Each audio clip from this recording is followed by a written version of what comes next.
जय महाराष्ट्र। मी विष्णू कारंपुरी महाराज, शिवसेना उद्धव बाळासाहेब ठाकरे पक्ष प्रणित महाराष्ट्र कामगार सेनेचे प्रदेशाध्यक्ष। आपल्यासमोर येत असताना देशामध्ये 5 राज्यात विधानसभेच्या निवडणुका झाल्या। त्यामध्ये प्रामुख्यानं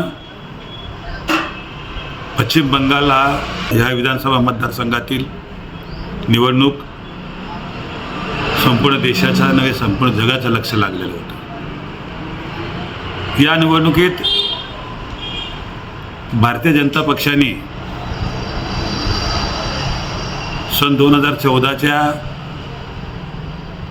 लोकसभा निवडणुकीत लोकांना आश्वासन दिलं की 15 लाख रुपये प्रत्येकाच्या खात्यात येईल, दरवर्षी 2 कोटी लोकांना बेरोजगारांना नोकऱ्या देण्यात येतील, असं अभिवचन केलं की असं आश्वासन दिलं। परंतु पुढं जाऊन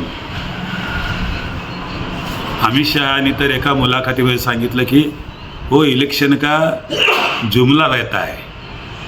अशाच पद्धतीचा जुमला या पश्चिम बंगालच्या निवडणुकीमध्ये त्यांनी केलेलं आहे की प्रत्येक कुटुंबाला दर महिन्याला 3000 रुपये बँकेत टाकण्यात येईल। त्याचबरोबर दरवर्षी 1 लाख लोकांना बेरोजगारांना नोकरी देण्यात येईल। अशा जुमल्या पद्धतीने त्याचबरोबर केंद्रीय सत्तेचा पूर्णपणे वापर, निवडणूक आयोगाचा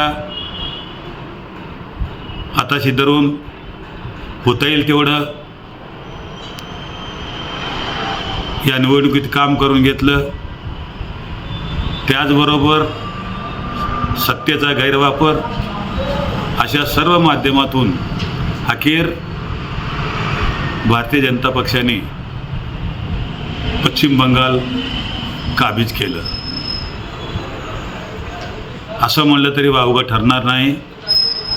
निवडणुका येतात जातात, निवडणुका जिंकतात, पराभूत होतात, परंतु प्रतिष्ठेशी बनवून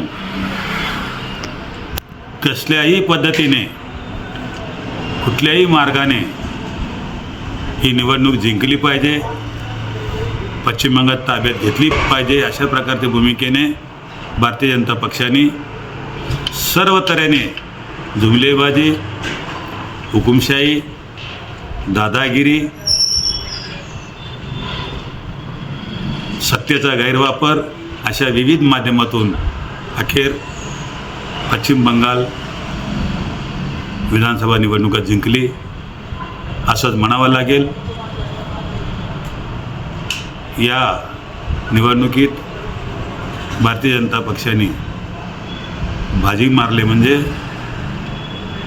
आपल्या पूर्ण यंत्रणेचा गैरवापर करून सत्ता काबीज केलेला आहे असं दिसून येते। जय हिंद, जय महाराष्ट्र।